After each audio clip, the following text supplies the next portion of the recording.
पूरे ब्रह्मांड में हमारी क्या औकात है।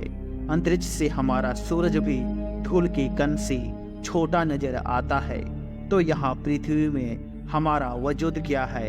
हमारे चारों तरफ पृथ्वी की तरह करीब 5000 ग्रह मौजूद हैं। कहीं न कहीं जिंदगी होगी और वहाँ भी हमारी तरह जिंदगी जी रहे होंगे, या यह भी हो सकता है कि वे हमसे बिल्कुल अलग होंगे और वहाँ के फिजिक्स के नियम भी अलग हो सकते हैं, हमारी दुनिया से बिल्कुल अलग।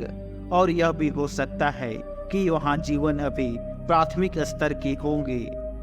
ब्रह्मांड लगातार फैल रहा है। एक समय इसके बंद होने के आसार लगाए जा रहे थे, लेकिन 1998 में हबल टेलीस्कोप की वजह से पता चला कि ब्रह्मांड जिस रफ्तार से फैल रहा है वह रफ्तार लगातार बढ़ रही है। इसकी वजह डार्क एनर्जी है। यह हमारे आसपास हर जगह मौजूद है, पर दिखाई नहीं देती। इसे हम ना तो माप सकते हैं और ना ही इसकी जांच कर सकते हैं। हाँ, इसका असर जरूर महसूस कर सकते हैं। डार्क एनर्जी यह क्या है? अगर यह पता चल जाए तो अतीत, वर्तमान और भविष्य की तमाम गुत्थियां खुल सकती है। जब ब्रह्मांड का खात्मा होगा तब इस ब्रह्मांड का क्या होगा, यह इस बात पर तय होगा कि डार्क एनर्जी असल में क्या है। इसी तरह एक डार्क मैटर है जो ग्रेविटी पैदा करता है, पर यह जानकारी नहीं है कि डार्क मैटर बना किससे है। यह भी दिलचस्प बात है कि यह ब्रह्मांड जितना हमें दिखता है वह समूचे ब्रह्मांड का सिर्फ 5% हिस्सा ही है। बाकी 95% अदृश्य है, और यह 95% 2 भागों में बटा हुआ है, जिसमें से डार्क एनर्जी है जो 68% है और डार्क मैटर जो 27% है।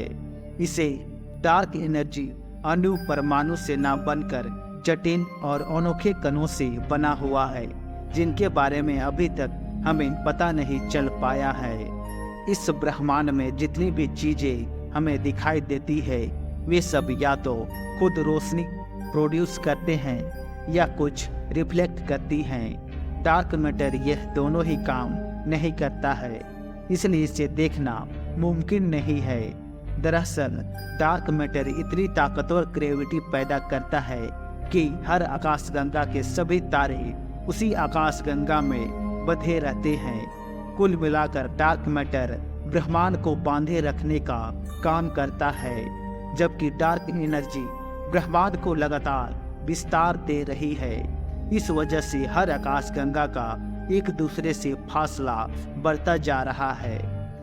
इसी ब्रह्मांड में ब्लैक होल नाम की एक चीज भी है जो अपने दायरे में आने वाले हर चीज को निगल जाती है। ऐसा उसकी ग्रेविटी के जबरदस्त खिंचाव के कारण होता है। इस पर फिजिक्स के नियम लागू नहीं होते। ब्लैक होल के बाहरी हिस्से को इवेंट होराइजन कहते हैं। पूरे ब्रह्मांड में अलग अलग आकार के ढेरों ब्लैक होल मौजूद है, पर हमारे सौर मंडल में कोई भी ब्लैक होल नहीं है।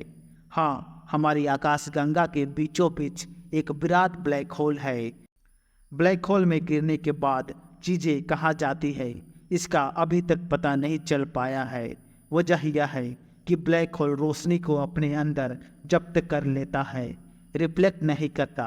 तभी उस पर रोशनी डालने पर भी अंधेरे के अलावा दूसरा कुछ दिखाई नहीं देता।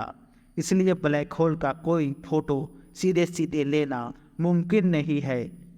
ब्लैक होल में गिरी चीजें क्या किसी दूसरे डायमेंशन में चली जाती हैं? क्या ब्लैक होल दूसरे डायमेंशन में जाने का दरवाजा है? कहीं हम किसी दूसरी दुनिया, किसी दूसरे ब्रह्मांड में तो नहीं पहुंच जाएंगे? जैसे ब्लैक होल है वैसे ही क्या व्हाइट होल भी अंतरिक्ष में है, जहां एक नई दुनिया में निकलने का रास्ता हो? आजकल समानांतर ब्रह्मांड की भी बात हो रही है।